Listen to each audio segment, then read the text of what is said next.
रंगीन आयनन का निर्माण या फिर रंगीन आयन का निर्माण क्या है भैया, समझते हैं।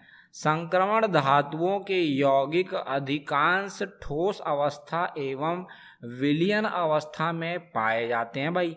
रंगीन होते हैं ठोस अवस्था या फिर विलयन के रंगीन होते हैं। जबकि एस ब्लॉक और पी ब्लॉक की बात करें तो यहाँ के जो तत्व हैं सामान्यतः सफ़ेद या फिर रंगहीन होते हैं।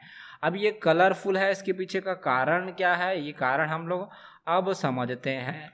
आगे लिखा हुआ है संक्रमण तत्वों में जिनके पास अयुग्मित इलेक्ट्रॉन होते हैं वे इलेक्ट्रॉन को आवेशित कर निम्न ऊर्जा वाले कक्षक से उच्च ऊर्जा वाले कक्षक में चले जाते हैं।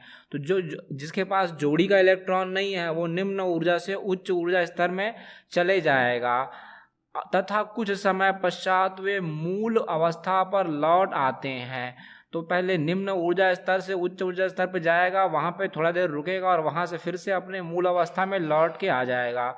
ऐसा करके वो दृश्य प्रकाश के रूप में ऊर्जा का उत्सर्जन करते हैं। जब वो ऊपर से नीचे आते हैं तो दृश्य प्रकाश में ऊर्जा का उत्सर्जन करने लगते हैं और इसलिए ये कलरफुल दिखाई देते हैं। जैसे यहाँ पे लिखा हुआ है निकिल आयन, तो निकिल आयन भैया हरे रंग का होता है, फेरस आयन जो कि पीले रंग का होता है। तो ये थी कहानी। अब ऊर्जा स्तर के बारे में दो डायग्राम यहाँ बना है कि यार ये रहा निम्न ऊर्जा स्तर, पहले इलेक्ट्रॉन निम्न ऊर्जा स्तर पे रहेगा, ये जंप करके उच्च ऊर्जा स्तर पे चले आते हैं और उच्च ऊर्जा स्तर पे जाने के बाद वापस निम्न ऊर्जा स्तर पे आते हैं। तो उसी समय दृश्य प्रकाश के रूप में ऊर्जा का उत्सर्जन करते हैं और इसके बाद हमको वो रंगीन कलरफुल आयन दिखाई देते हैं। तो ये थी कहानी संक्रमण तत्व में रंगीन और रंगहीन के बारे में। आगे बढ़ते हैं। अगला क्वेश्चन जो कि एग्जाम में 3 बार पूछा गया सवाल है, संक्रमण तत्व मिश्र धातुओं का निर्माण करते हैं, कारण क्या है। संक्रमण धातुएं सामान्यतः मिश्र धातुओं का निर्माण करने में उपयोगी होते हैं। भैया ऐसा क्यों हो रहा है, समान परमाणु आकार के धातुएं मिश्र धातु बनाने में क्षमता रखते हैं। यार दो तत्व हैं, दो अलग अलग तत्व ले लिए, दोनों का परमाणु क्रमांक समान है, परमाणु क्रमांक समान है तो दोनों को आपस में जोड़ दिया जाएगा और जोड़ने के बाद निर्माण कर दिया जाएगा मिश्र धातु का। तो ये मिश्र धातु दोनों परमाणु के आकार समान है तो मिश्र धातु का निर्माण कर देते हैं। ये थी कहानी। जैसे कि यहाँ पे उदाहरण दिया पीतल, पीतल का निर्माण कैसे करेंगे भैया, तांबा ले लो जिंक ले लो, तांबा और जिंक दोनों को जोड़ने से हमको पीतल का निर्माण हो जाता है और इसका उपयोग करते हैं घर में बर्तन बनाने में और बंदूक में इस्तेमाल होने वाले कारतूस को बनाने में इसका इस्तेमाल होते हैं। उसके अलावा स्टेनलेस स्टील कैसे कैसे बनेगा, क्रोमियम निकिल और फेरस को मिला करके बनता है, बर्तन बनाते हैं, यंत्र के निर्माण में इसका उपयोग होता है। कांसा किससे बनेगा भैया, कॉपर और टीन से मिलके बनता है, SN का मतलब होता है टीन, ये दोनों से इसका निर्माण होता है। और इसका उपयोग क्या क्या करते हैं भैया, बर्तन के निर्माण में, सिक्के मूर्तियाँ बनाने में। घरों में जो बर्तन इस्तेमाल किया जाता है वो ख़राब नहीं होते, जैसे लोहे में जंग लग जाता है, जंग लग के वो ख़राब हो जाता है। घर में जो बर्तन इस्तेमाल करते हैं उनमें जंग नहीं लगता क्योंकि वो मिश्र धातु के बने होते हैं। मिश्र धातु में संक्षारण की क्रिया नगण्य होता है, संक्षारण की क्रिया नहीं के बराबर नगण्य होता है। तो ये हम देख लिए कहानी।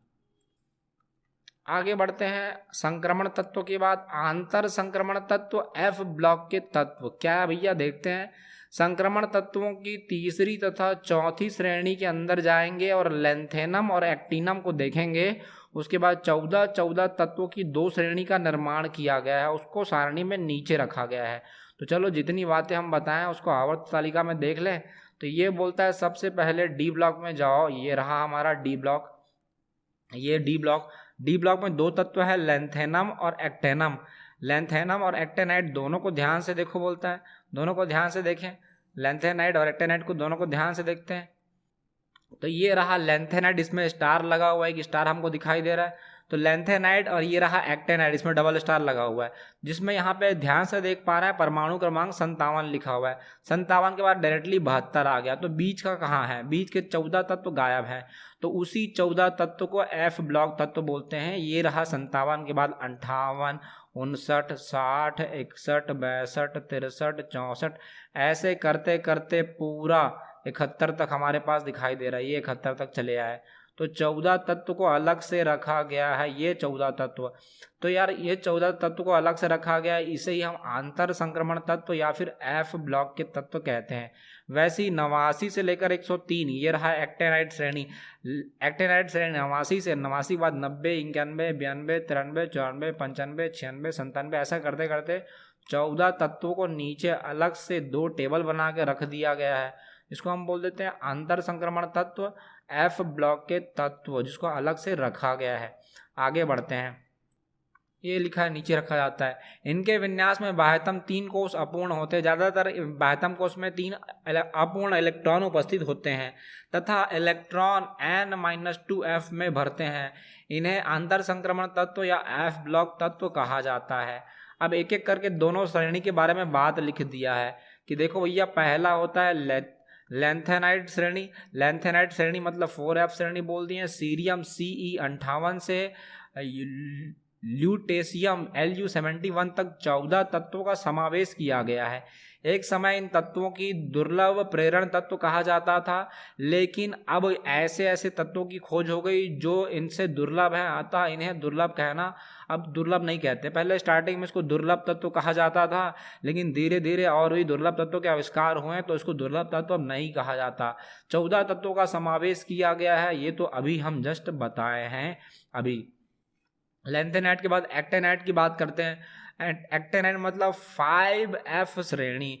थोरियम TH90 से लेकर लारेसियम Lw103 तक 14 तत्वों का समावेश इधर भी किया गया है और इसको एक्टेनाइड श्रेणी कह देते हैं। अंतर संक्रमण तत्व का सामान्य इलेक्ट्रॉनिक विन्यास ये सामने दिखाई दे रहा है, जिसमें हम देख पा रहे हैं n-2f 1 से लेकर 14, n-1d 1 से लेकर के यहाँ पर 0 से लेकर के 1 यहाँ पर दिखाई दे रहा है, ns2 हमको यहाँ पर दिखाई दिया। तो ये था इसका इलेक्ट्रॉनिक विन्यास। आगे बढ़ते हैं, कुछ विशेषताएं देखते हैं जो कि एग्जाम में पूछा गया सवाल है।